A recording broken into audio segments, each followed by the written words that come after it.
Tere tulemast vaatama ja kuulama jällegi Rattalõvi podcasti ja täna on teile korralik maasikas. Meiega on siin Eesti vaieldamatult parim meesjalgrattur, Eesti ainukene võlturiproff ja värske Eesti meister Madis Mihkel. Tervist! Tere! Madis, enne kui hakkame rääkima tänasest hooajast ja sellest, kuidas sa just endale sinimust-valge särgi esimest korda selga said, hüppame korra natukene tagasi, hüppame sinu, ei pea päris esimestest eluaastastest rääkima, aga kuidas sa üldse jõudsid noore Tartu poisina rattaspordi juurde? Kas sul on perekonnas on isad-emad ratturid olnud või lihtsalt aktiivse poisina leidsid kuidagi selle rattatrenni üles? Räägi sellest natukene. Selles mõttes rattataustaga perest ma otseselt ei ole. Et ma ütlesin sellele niimoodi, et isa mingilt maalt hakkas käima nendel Estonian Cup maratonidel. Ma käisin seal lastesõitudel kaasas alati, mitu suve ma mäletan ja siis ma nagu trenni mõistes proovisin nagu kõik alad läbi, ujumine, judo ja kergejõustik ja siis põhimõtteliselt, kui Kaspar oma treeninggruppi avas Tartus, siis kui mu isa sellest teada sai, siis ma läksin kohe trenni, et ma mäletan, ma olingi Kaspari esimene õpilane üldse, et meil seal esimene trenn vist olimegi ühe teise tüübiga kahekesi. Kaspari all sa mõtled siis Kaspar Austat, sinu esimest treenerit. Aga kui sa nendel maastikurattamaratonitel kaasas käisid ja neid lastevõistlusi sõitsid, kas sa siis ka juba võitsid sellise kergusega? Mäletan, nii kaua kui ma trennis ei käinud, ma päris ei võitnud, aga suhteliselt lihtsalt tulid need kohad seal ees otsas küll. Ja. Aga mis siis, sa ütlesid, et käisid erinevad alad läbi, miks sa jäid rattaspordi juurde? Miks see sulle meeldima hakkas? Mulle see edu meeldis, ma arvan, et ma kuskil ujumisega ma tegelesin pikalt ja ma olin seal alati siuke, ütleme neid võistlustel, ma ujusin alati finaali ennast, aga seal ma olin alati siuke teises pooles. Eks lihtsalt võtsid selle ala, kus sa olid kõige parem? Põhimõtteliselt jah. Okay. Kas sa mäletad ka seda hetke, kus sa läksid Kaspariga sinna trenni ja hakkasid aina tõsisemalt tegelema rattaspordiga, et mis oli see koht, kus sa hakkasid mõtlema, et võib-olla see rattasport on tõesti selline asi, millega ma võiksin igapäevaselt tegeleda, mitte lihtsalt, et hobi korras teen siin kooli kõrvalt, aga millest võiks päriselt panustada, mis võiks kunagi mulle leiba laua peale tuua. Kas oli selline mingi kindel hetk, kui sa said aru, et see on võimalik? Ma olin suht noor siis tegelikult, ma arvan, võib-olla 12, 13, 14, ma ei tea, siis kui ma Tour de France'i nagu rohkem vaatama hakkasin, siis ma olin nagu täiesti kindel, et ma ise tahan ka profiks saada ja et see on suht nagu kindlalt see, millega ma tegeleda tahan. Aga mis hetkel sa aru said, et see ei ole ainult unistus, vaid see on reaalsus? Junioride klassis, siis kui esimest see Ungari Tour, see Nations Cup, seal sain 2 etapivõitu ja siis tekkis mingite tiimide huvi nagu midagi kindlat mitte ja siis ma nagu teadsin, et kui ma sinna EM-il või MM-il veel midagi otsa panen nagu, et siis on väga reaalne. Juniorite klass oli see koht, kus said aru. Mina olen sinust natukene varem ja sinuga päris noorteklassis ei saanud võidu sõita, aga minu lemmiklugu sinust on. Ja ma ei tea, kas sa seda lugu tead, aga väidetavalt oli siis, kui sina olid 16-aastasena, sõitsid olümpiafestivali, kus sa võitsid 2 kulda. Nii siis grupisõidu kui eralistardi ära. Ja siis koondise peatreener tollel hetkel hiljem rääkis selle loo mulle, et kui sina läksid eralistardi starti sellel siis olümpiafestivalil 16-aastasena, sa küsisid enne starti, et mis on praegu kõige kiirem aeg. Ja siis sulle öeldi see kõige kiirem aeg ja siis sa ütlesid, et aga ma lähen sõidan 5 sekundit kiiremini. Ja sa sõitsidki 5 sekundit vähemalt kiiremini ja võitsid selle kulla. Räägi, kas selles jutus on natukenegi tõde? Ja teine küsimus, kus sa selle enesekindluse võtad? Ma ei tea, kas need sekundid nüüd täpselt paika võivad pidada. Võib-olla, ma ei mäleta, aga ma teadsin täpselt, mis keskmist kiirust ma seal reaal sõita suudan.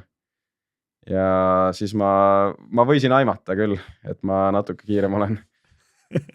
Ehk siis tead juba enne starti minekut, et sa tegelikult oled kõige kiirem. Sinu asi on lihtsalt minna ja ära vormistada. no ma ei usu, et ma seal nii päris kindel selles olin. Okei.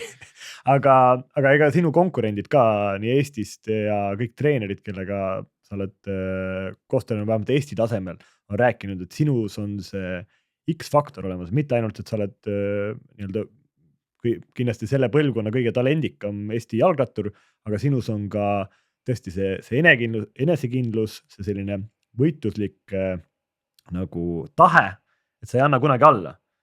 Kus see sul tulnud on, kui sa tagasi vaatad? Ma ei kujuta ette. Ma jah, ise tahaks ka uskuda, et mul see olemas on, aga ma ei tea, ma ei ole selleks midagi tegema, ma selleks küll ei ole pidanud, et see on alati mul olnud lihtsalt. Ja pigem tore, et ta nii on. See on väga tore. Aga räägi mulle, kui sa nüüd tänasel päeval, kui 16-aastasena sa olid nii enesekindel juba, et ja teadsid, mis su võimekus on, tegid selle ära, võitsid. Kuidas tänasel päeval, kui sa lähed näiteks ka Paris-Roubaix'l, kus sa oled siin olnud viimastel aastatel korra 10, korra 14, lähed Arenbergi Forestisse või kilomeetri enne seda, sul vasakul käel on võib-olla Mathieu van der Poel, paremal käel on Tadej Pogačar, täielikult jalgrattaspordi superstaarid. Kas seal on ka, kas sul mingi aukartus on ka seal, et võib-olla ma lasen nad vahele või see enesekindlus on seal täpselt samasugune, et mina olen nendega võrdne, mina lükkan nad siit kurvist välja, lähen esimesena siia ideaaltrajektoori ja võidan selle sõidu? Ei, ma tean, et ma nendega võrdne ei ole, aga kui ma saan siis ideaaltrajektoori, ma lähen ikka selles mõttes, et aukartust mul ei ole, et lihtsalt austus, ütleme. Seda on väga hea kuulda, et see on sulle jäänud igas mõistes samaks. Räägime siis, kui sa juunioride klassis said aru, et sul on võimalik profiks saada, tegid suurepärased tulemused ja sulle ütlesid, et juba erinevad tiimid tundsid huvi, aga sa siiski valisid oma esimeseks nii-öelda profitiimiks tegelikult Eesti amatööri Cycling Tartu. Miks see nii oli? Sest ega see esimene pakkumine, mis mulle Vantist tuli, see oligi, et nad nagu tahtsid, et ma teeksin aasta kuskil U23 tiimis, et nad tegid muga lepingu ära niimoodi, et nagu siis nii-öelda aasta hilisemaks, ehk siis see aasta 23 aastaks või? Ja et 22 ma pidingi siis endale klubi leidma. Okei. Aga kui nüüd vaadatage, et 2022 sa sõitsid aasta Cycling Tartus oma heade sõpradega, said mõnusas keskkonnas areneda, sealt 2 aastat Intermarches, nüüd EF Educationis. Kuidas sa neid, seda 3 nii-öelda, päris ei saa öelda ajajärgud, sest üks on 1 aastaga, üks on 2 aastat ja nüüd oled oma praegus lepingus poole aasta peal. Kuidas sa neid võrdled selles vaates, et kui professionaalne sa olid siis, kui sa läksid Cycling Tartusse, ja kuidas on see arenenud seal Intermarches ja nüüd ikkagi hüppe veel ülespoole World Touri, et mis need peamised nii-öelda erisused sinu vaates on? Intermarche on ka World Tour. Jah, aga nüüd EF Education võib-olla natukene suurem tiim. Ütleme, see Ampleri aasta, see oli kindlasti täielik vaheaasta mulle, ütleme, eriti hooaja esimene pool ma ei võtnud nagu asju üldse tõsiselt, et ma arvan, ma olin pool aastat julgelt sükke 7-8 kilo ülekaalust ja siledaid sõiti liikusin, tegelikult liikusin isegi tõusu, aga see endale jõudis mulle kohale siis, kui seal Portugalis U23 EM-il lihtsalt kuumuse pärast, tegelikult polnud isegi kuum, meie päeval 28-29 kraadi võib-olla ja ma ei suutnud sõitu lõpetada. Ja see oli siis tingitud sellest, et sa olid ülekaalust. Aga tänasel päeval siis, milline näeb see professionaalse tase, et kas sa lihtsalt siis tänases tiimis on sul tõenäoliselt X+X toitumisnõustajat juures, kes vaatavad, mida sa sööd ja annavad sulle nõu? Mul on need olemas jah, aga pigem juba hooaja teine pool tegelikult ma võtsin ise ennast käsile ja... Aga mis see tähendab, et ise ennast käsile võtsid? Kirjelda natuke selle protsessi, et millised muutused sa oma siis nii-öelda teadlikult oma igapäeva tegevust tegid? Tookord ega ta nii väga teadlik ei olnud too hetk, aga töötas. Et mul viskas ikka kopa ette ja ma lubasin endale, et ma teen et ma EM-i katkestasin, siis ma lubasin, et ma teen MM-il tulemuse ja ma teadsin, et rada on nagu sprinterile pigem raske, seega ma võtsin kuu ajaga, võtsingi äkki mingi 7 kilo maha. Ma olin üldse kergem, kui ma kunagi olnud olin. Aga tolleks aastaks ja tolleks rajaks töötas, et ma olin napilt 4, peaaegu oleks medali saanud isegi. Kuidas see kuu aega, ma arvan, kõik sellised ülekaalulisusega võitlevad või natuke paari ülekiloga võitlevad kuulajad praegu mõtlesid, et kuidas on võimalik kuu ajaga 7-8 kilo alla võtta niimoodi, et sa võimsust ei kaota. Räägi meile, mida sa siis tegid? Kuu aega ei söönud ainult trenni? Jah, aga ma kaotasin võimsust ka. Selles mõttes oma sprindivõimekust ma kaotasin kindlasti. Too hetk. Ma isegi mäletan seal Price'il, ütleme siis, see oli äkki siis augustis see tuur, selleks ajaks, ütleme, ma olin pool või rohkem sellest juba maha võtnud, mingi 4 kilo, ma arvan, oli alla tulnud. Tegelikult oli suht okei siis juba seis ja mäletame seal tuuri ajal panin edasi üks hommik vist tõenäoliselt madala veresuhkru tõttu panin pildi kotti seal. See on siis selle nii-öelda profisportlase või teekonnas profisportlaseni see nii-öelda tume pool, mida võib-olla kõik teised ei näe. Et mis sa teed tegelikult selle taustal? No jah, selles mõttes, et mitte miski nagu teoreetiliselt selles õige ei olnud, mis ma tegin, et nii ei tohiks kaalu kaotada. Peale seda ma seda enam uuesti korranud mitte kunagi ei ole. Aga kuidas sa tänasel päeval siis seda kaalu hoiad? Ma lihtsalt peale seda ma hakkasin off-seasonil rohkem kaaluma ennast siuke korra nädalas vähemalt. Mul oleks mingi pilt silme ees. Et palju lihtsam on seda mitte käest ära lasta. Aga kas hooaja sees ikkagi sellise Nutella võileiva või kihitseva joogi vahest lubad endale? Jah, ikka jah. Et ikkagi moraali hoiad. Aga tänane tiim, EF Education, see on viski sinu eelmise tiimiga pigem, ma ütleks, et samm edasi ka tiimi suuruse vaatest. Milline, kui õnnelik sa seal oled ja räägi sellest taustsüsteemist, et millisel moel sind aidatakse? On kõik treenerid, toitumisnõustajad, massöörid, kas see on see, mida sa eeldasid? Jah, selles mõttes, et meil on absoluutselt kõik vajalik nagu olemas, et millestki puudust nagu ei ole, et seda mugavust on rohkem, et meil näiteks nüüd isegi tassitakse nagu hotellides madratseid kohale, kus saad temperatuuri reguleerida endal madratsi oma ja... Mis sinu madratsi temperatuur on? Kõik Eesti rattaspordisõbrad praegu mõtlevad. Külm, kõige külmem, ma ei tea, mis seal panna saab, ma ei mäleta peast. Okei. Ehk siis täielik profisportlase elu, mugavus on kõige tähtsam ja taastumine on kõige tähtsam. Aga millist rolli sa üldse oma tiimis praegu täidad? Sa oled esimest aastat seal, oled mingeid võimalusi saanud, aga millisena sind nähakse ratturina selle tiimi sees? Selles mõttes nähakse ikkagi sprindiliidrina nagu, et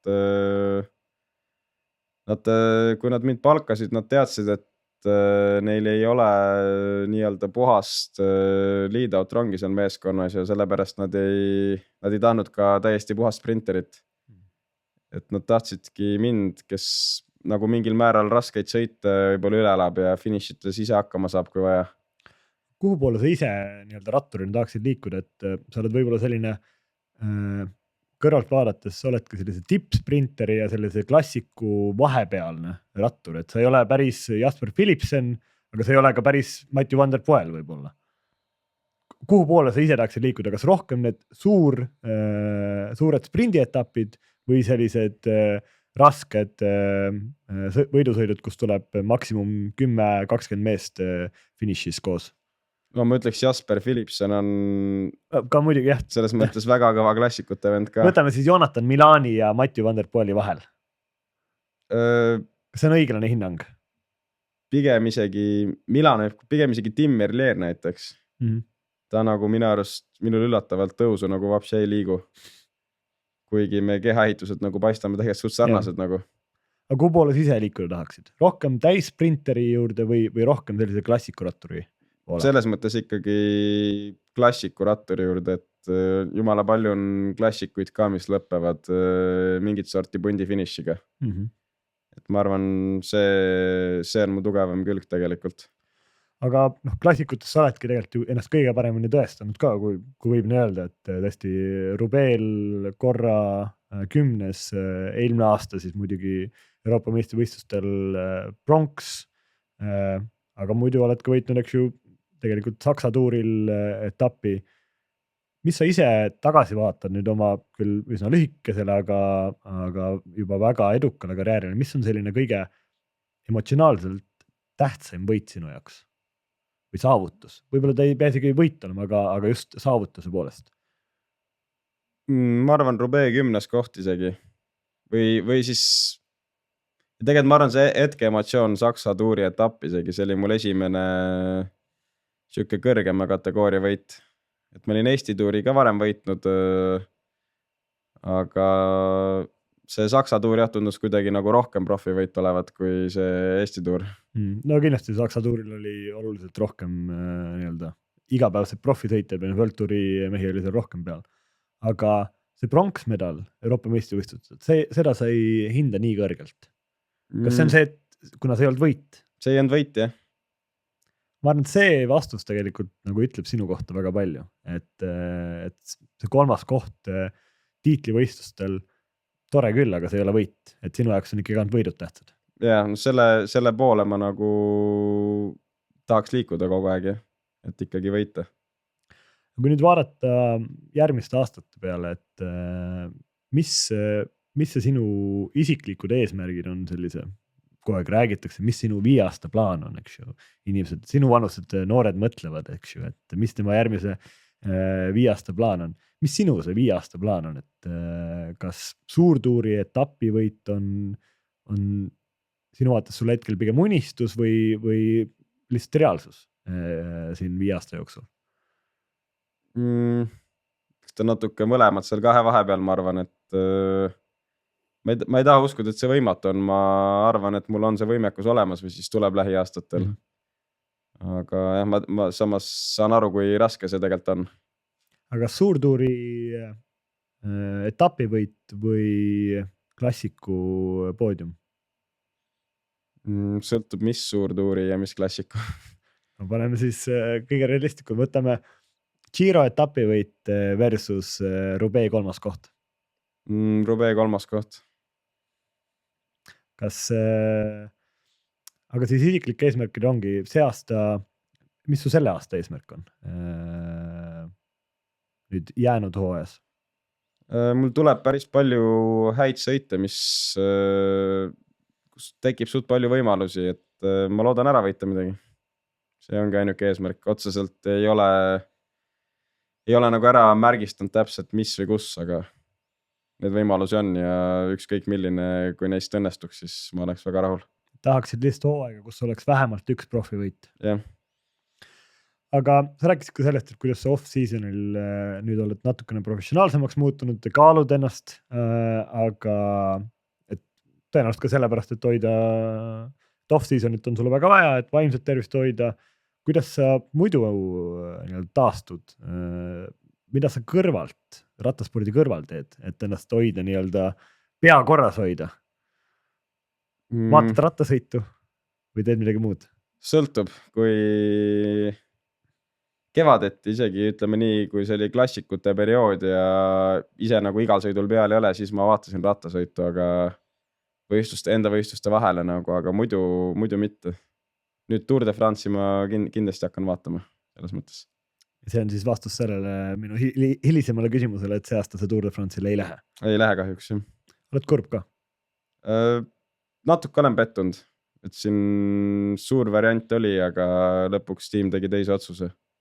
Aga no nii on ja selles mõttes see alternatiivne kalender tulebki, nagu ma enne ütlesin, tuleb tegelikult väga hea ja paljude võimalustega.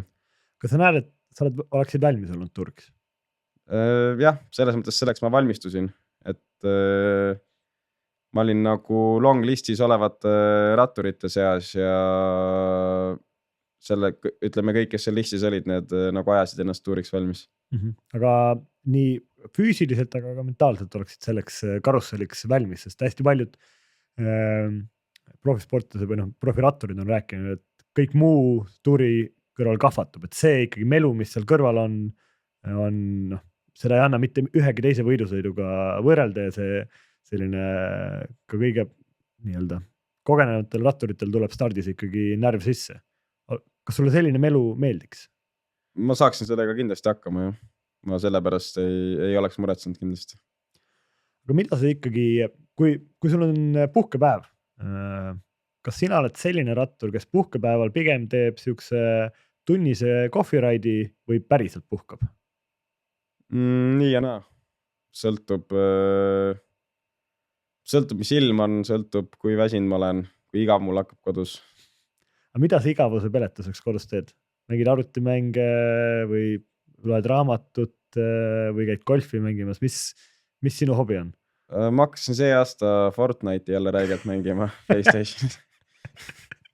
Sinna läheb siis kõik vabad päevad lähevad sinna?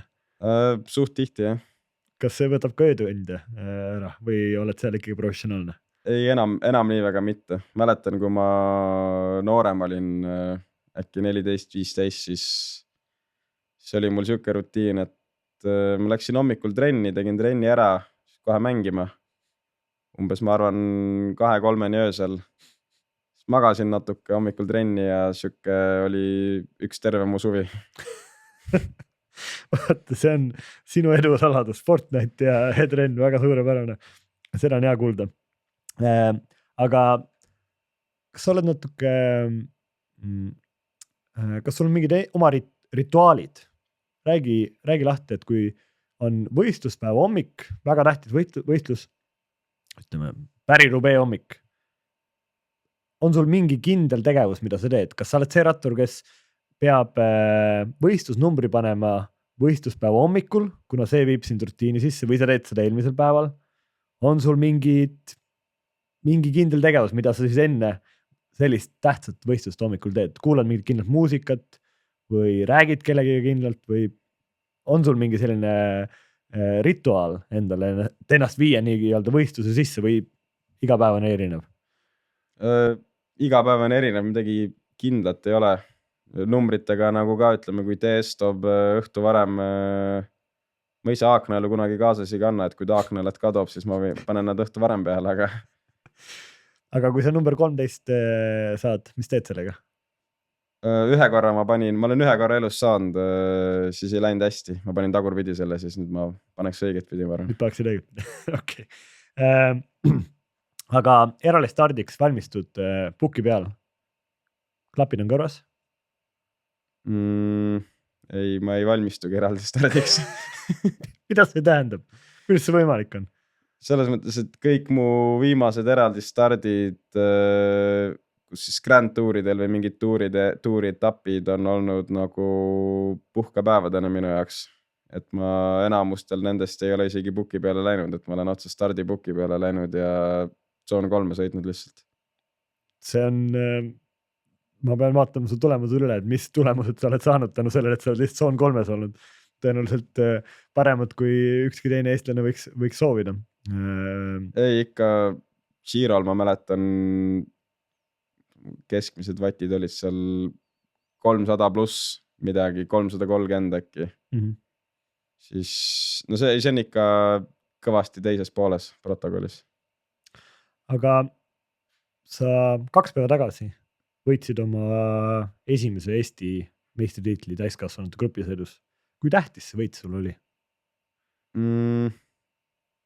Ma nagu üle ei tähtsustaks seda, et ta ei pakkunud mulle sama emotsiooni, mis nagu mingi muu profisõit pakuks, aga samas ma olin tegelikult mitu aastat seda tiitlit nagu väga tahtnud, et see särki selge saada, et ma olin ikkagi väga õnnelik, et lõpuks õnnestus. Kas võistlus oli sinu jaoks keeruline ka või raske? Kas sul on raske Eestis võistelda või pigem see ongi, nagu sa ütlesid, et sa ei paku enam isegi sellist emotsiooni, kui nii-öelda tavapärane profivõit pakuks? Kas see näitabki, et see ei ole enam sinu tase, et sinu tase on kuskil mujal? Kas ta nüüd seda tähendab? See pigem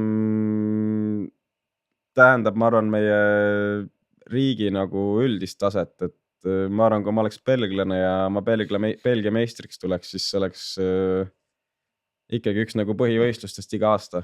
Et noh, Belgia meistrikad, ma arvan, kui sa kraabid seal kõik parimad belglased kokku, kes stardis on, see on nagu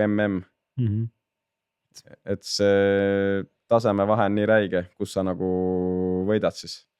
Kuidas sa üldse nii-öelda, sa väga palju enam Eestis võistlemisi käi, aga kuidas sa, aga ma tean, et sa suhtled peaaegu kõikidega Eesti nii-öelda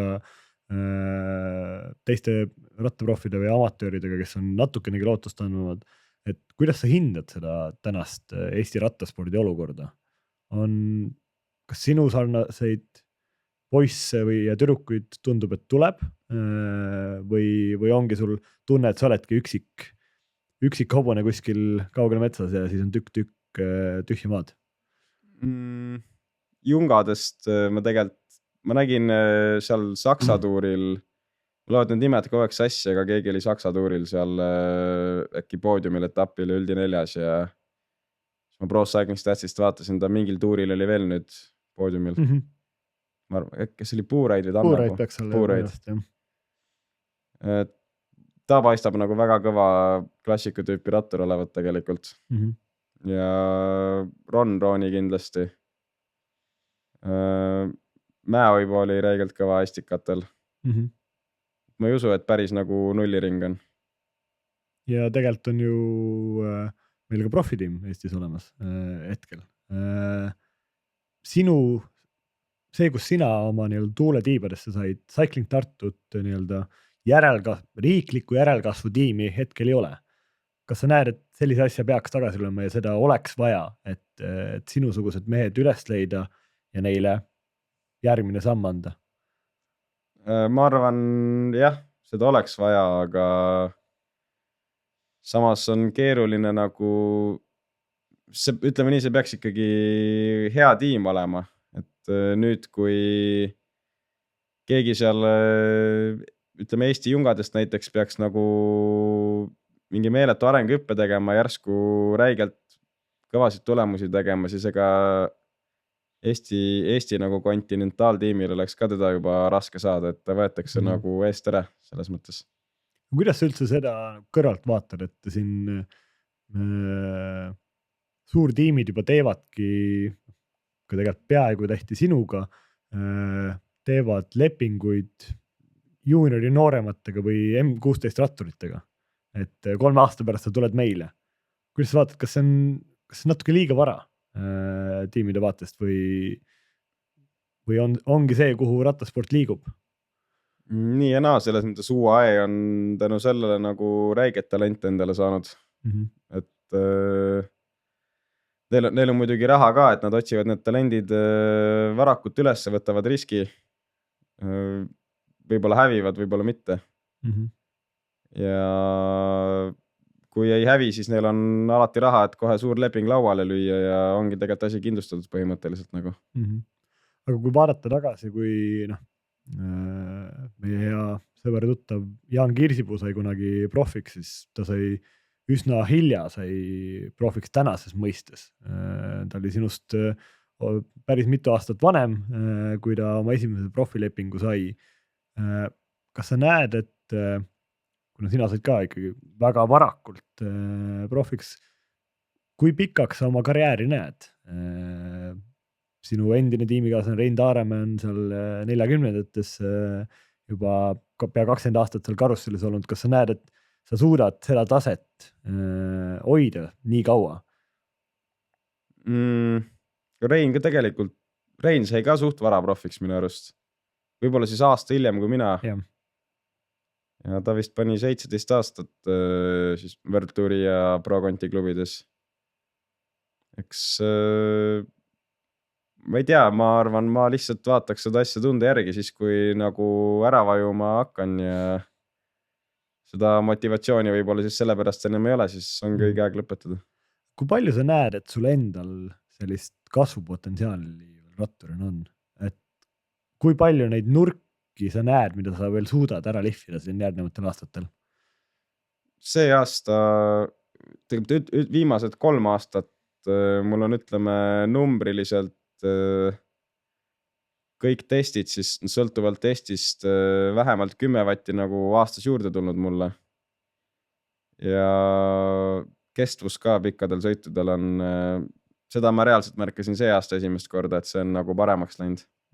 Aga kui palju parem oli see aasta Roubaix sõita, kuna see eelmine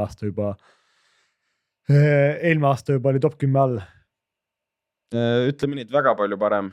Enesetunde poolest oli ka kõvasti parem, et koht oli tegelikult küll kehvem see aasta, aga eelmine aasta, kuidas ma selle 10. koha sain, oli nii, et meil oli pigem nagu suur punt seal, kes tuli selle 10. koha peale. Ja sealt ma suutsin, tegelikult jäin viimase 30 jooksul mingi 3 korda maha, imesin järgi jälle. Ja finišis ma panin targalt lihtsalt. See aasta tegelikult oma pundi, me siis jälitasime seda top 10 see aasta, seal oli 3-4 venda vist ees. Ja meil oli taga siis 30, et Carrefouril ma tõmbasin nagu ise oma initsiatiivil selle pundi seal ribadeks täiesti sõidu lõpus ja sõitsimegi, tegin siis taha veel 4 jälituspundi, kuhu Kanna siis hiljem liitus veel. Aga oli veel, kas taktikaliselt oleks võinud midagi, või noh, kas sa näed, et kui taktika oleks nii-öelda natukene parem olnud või oleks õiges kohas õigel hetkel olnud, oleksid suutnud ka võidu peale sõita? Võidu peale mitte. Ütleme top 6 koht, ma arvan, mul läks selle esimese, jah, ma paningi 1 korra refi, selle refi paneku taha. Et oleks ma peale oleks ma Arenbergilt puhtalt läbi tulnud, ma usun, ma oleksin olnud seal Van Aerti grupis, mis oli alguses suurem. Ja hiljem nad läksid ju tegelikult kohtadele 3-6 või midagi sellist. Kui ma proovin sind ikka uuesti su enesekindlust nagu proovile panna, kui 22 aastane praegu. Kas sa näed, et sul on see võimekus sul peidus, et sa võiksid olla 4-5 aasta pärast sellise võimekusega rattur, nagu ongi tänasel päeval Van der Poel või Van Aert või Philipsen? Ma ei tea, kas ma nüüd päris selliseks nagu Van der Poel saan, seda on võib-olla natuke palju tahta, aga ma näen kindlasti võimalust, et ma võiksin Roubaix tulevikus ära võita, selles mõttes, et nad kõik need, kellest sa räägid, Van der Poel, Van Aert, nad on 30 pluss juba. Ütleme nii, lähima 5 aasta jooksul nende võimekus ka hakkab üks hetk langema ja minu oma tõuseb. Aga kas noori tuleb ka ju peale? Jah, noori tuleb ka peale selles mõttes, et ma arvan, nii-öelda süke uus top tekib nagu. Sina oled selle topi osa? Ma loodan, jah. Aga jah. Läheme sellisesse formaati, et ma küsin sult hulganisti erinevaid küsimusi. Selline kiirformaat. Madis, mis su lemmik toit on? Pasta. Tavaline? Carbonara. Carbonara. Aga võistlustel? Lihtsalt pasta. Ei, võistlustel nii sõidu ajal? Sõidu ajal. Siis sa vast pastat ei söö, kuigi on nähtud selliseid on nähtud, jah. Keelid. Keelid, mis keeli? Mis lemmik maitsega keel on? Maasika. Maasika. Kofeiiniga? Mõlemat võtan, jah. Maasika oma meil ei ole kofeiiniga. Kui palju sa keele tunnis sööd? Ma arvutan 240 keeli. 40 süsivesiku grammiga kreemi. Ja siis 230 pudelit peale enamasti. Mis su lemmikvõistlus on? Paris-Roubaix. Suht loogiline vastus. Aga lemmiksportlane? Mina ise. Enesekindlus ei ole sul üldsegi tagasihoidlik, väga hea. Mulle see meeldib. Mis su FTP on? 400. Mis see vattkilogrammi kohta ütleb? Äkki ta on nõks alla 6, ma eeldan. Ma ei ole arvutanud isegi. Umbes nii. Ja maksvatid? 1700. Seda sa suudad hoida sekundi või 10? See on see makspiik, jah. Ja 10 sekundit?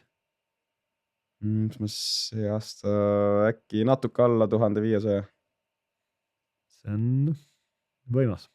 Kui sa ei oleks rattur, mida sa teeksid siis praegu 20-aastasena? Mis sa arvad?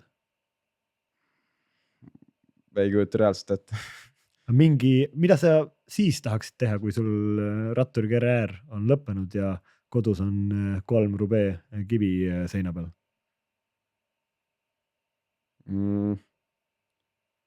Ma arvan, ma natuke naudiks siis elu ja siis sõidaks niisama rattaga edasi. Selles mõttes, et ma arvan, et kui saaks nii olema, et mul 3 kivi seina peal on, siis ma ei pea oma tuleviku pärast ka ilmselt muretsema. No loodame, et see siis nii juhtub. Madis, kus sa elad? Sellest aastast Monacos. Monacos, ratturite paradiis. Jah, Miks? hea asukoht, hea maksusüsteem. Ja ma saan aru, et sa oled pärinud siis ka eelmise Monaco asuniku kodu. Jah, see on see üürikorter, kus Rein oli vähemalt, ma ei tea, viimased mitu aastat. Kas aero või mugavus ratta seljas? See balance nende kahe vahel. Kus sa selle balance'i leiad? Kõik grupisõidud on kombega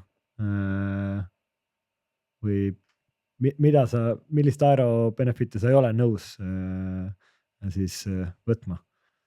See sõltub tingimustest, et ma teatud temperatuurist ei ole nõus pikka grupisõidu kombet selga panema ja aerokiivrit, seda kinnist. Aga millise kõrgusega jooksud sulle enim meeldivad? 60. Ja mis su esihammasratta suurus on sellisel tavapärasel sprindi etapil? 56. 56, miks mitte 58? Meil tiimis minu teada keegi, millest me ei saagi 58 maanteeratastel. Cannondale'il ei saa? FSA-s ma ei tea, et meil üldse kellelgi oleks 58. Kas raadioside või ilma? Raadioside. Kuidas sa näed, et sind aitab see? On sul vaja neid õpetussõnu, mida teha sõidus või pigem on see turvalisus? Pigem on see, et jah, ma ei pea kõike meeles pidama, mis kilomeetritel küljetuul on, mis kilomeetritel tõus hakkab, kui pikk, mis protsent. Et mulle lihtsalt meeldib seda infot saada. Aga mis sinu arvates muudaks võistlused turvalisemaks? Siin UCI on ära keelanud alla 40 sentimeetrised lenksud või peatselt keelab. Kas see teeb turvalisemaks või on mingi muu asi, mis seda teeks? Minu arust see lenksu teema on küll jabur, et ma väga loodan, et see läbi ei lähe, eriti see linkide otste vahe. Et see lenks siis on väljast välja, vaata 40. Minu 38 lenks oli okei. Lingid on mul sirged peal, aga Shimano ise läheb otsast sisse niimoodi natuke. Ja see on mul liiga kitsas juba. Ehk siis hetkeseisuga ma peaksin endal lingid välja keerama. See oleks väga ebamugav. Või siis laiema lenksu panema. Jah.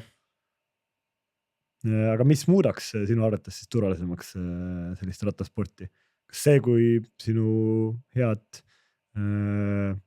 siis kolleegid sõidaksid turvalisemalt või oleks kuidagi võistlused peaksid olema sellistel trassidel, mis on tehtud juba loogilisemates kohtades, et ei ole 100 meetrit enne finišit 90 kraadist kurvi? Ma arvan, jah, just näiteks sprindietappide lõpud võiks nagu hoolikamalt läbi vaadata. Et see, mis see aasta seal The Pannel ka oli, see oli päris haige. Kas sa kardad kukkuda võistlustel? Mõtled selle peale? Ei mõtle mitte kunagi. Mitte kunagi? Kas sa mis on sinu kõige ebameeldivam kukkumine olnud? Ma arvan, Girol see esimene kukkumine, mis ma panin, tegelikult nägi nagu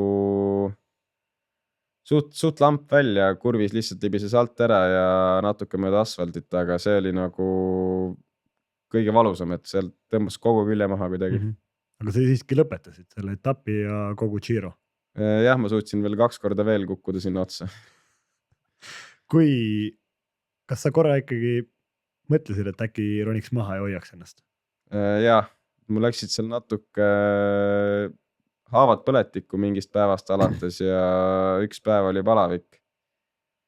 Ja siis tegelikult ühe etapi tegin siis nagu palavikuga ära. Ja sellest järgmine päev oli juba okei ja siis ma tegelikult tegin oma Giro parima tulemuse, kui ma 6. olin. Kas sul äkki vajagi seda sellist välist kõditajat, et sind nii-öelda veel paremasse vormi viia? Ma ei tea jah. Ma ei oska öelda, kuidas see tuli, aga too päev jah, ma olin päev nagu tundsin halvasti ennast ja siis mul oli tegelikult kõik hästi. Kuidas sa sellisel väga raskel etapil ennast motiveerid, kus sa niikuinii sa ei sõida ka, võib-olla ka sa ei sõida võidu peale, et lihtsalt selliseid pikki tõuse, mis on tund aega, mis ei ole sinu amplaa. Kuidas sa endale mentaalselt sellisteks asjadeks ette valmistad? Selles mõttes see on kohati isegi nagu siuke raske trennipäev. Et ja numbrid on kindlasti suht kõrged, aga samas tõuse tegelikult nagu täiega sõitma ei pea. Et need, kes seda nii või naa ei jaksa, need jäävad kohe maha, kui ongi reaalselt 20-kildane tõus. Ja tuleme nagu omas tempos ülesse grupetas. Ja see on mõnus sinu jaoks. See on nagu pingevaba jah. Pigem ongi see lihtsalt tüütu, et sa ei viitsi seal enam rattaga sõita. Tead, et sõidad praktiliselt, ma ei tea, pool tundi 40 minti kauem kui teised. Aga kas hetkel on endiselt rattasport sinu jaoks hobi ja lõbu või töö? Ma arvan, see on midagi siukest vahepealselt, et on väga lõbus, et mulle väga meeldib see, et ma seda teha saan. Aga samas ainult lõbud aga ei ole, et ma mingid kohustused olen ise endale nagu peale pannud ikkagi. Mis see sinu jaoks kohustus on rattaspordis? See, et ma jälgin oma treeningplaane eelkõige. Tahaksid lihtsalt sõita? Ei tahaks ka otseselt. Ma arvan lihtsalt, ma ei viitsiks sõita niimoodi. Et ütleme, kui ma ei teeks seda mingisuguse siukse eesmärgi nimel, ma kindlasti, ma ei usu, et ma teeks nii palju trenni, kui ma praegu teen. Et ega see alati nagu nauditav ei ole. Kas see on ka sinu jaoks kohustus, et sa pead natuke vähem sööma ja jälgima? Tahaksid kuidagi teistmoodi? Tegelikult ei pea üldse, eriti nüüd need viimased aastad nagu ei pea üldse palju vähem sööma. Et ainult tõstetakse neid kaloraaže ja eelkõige nagu süsivesikute kogust. Ja see on siis sellepärast, et sa teed lihtsalt rohkem trenni ja suurema nii-öelda koormusega. Lihtsalt need uuringud järjest enam näitavad, et keha ikka suudab rohkem omastada, kui enne arvati ja et see on efektiivne ja ta on ka, ma arvan, see on nagu üks võtmekohtadest, miks see tase on ka nii üles läinud. Lihtsalt toitumine eelkõige sõidu ajal. Ehk siis sinu soovitus kõigile Eesti harrastajatele, kes meid kuulavad, et sööge rohkem? Jah, seda tuleb muidugi treenida ka, kui sa tahad ratta peal rohkem süüa. Mida see tähendab? Seda ma ise nagu harjutan suht regulaarselt vähemalt korra nädalas, kus ma olen trennis vähemalt 120 grammi tunnis. 120 grammi tunnis siis süsivesikut puhtaid? Jah. Kas vahepeal, mis siis juhtub, kui sa seda ei treeni? Tuleb üles? Sõltub mul ei tule tegelikult ülesse, mul ei juhtu nagu mitte midagi, aga see on lihtsalt sellepärast, et need on tegelikult palju, kes arvavad, et nad võivad süüa, ma võiks nagu tegelikult 200 ka süüa, mitte midagi ei juhtukski, aga see treenib seda efektiivsust, kui palju su keha sellest omastab, mis sa sisse sööd. See ongi nagu samamoodi maa treenimine lihtsalt.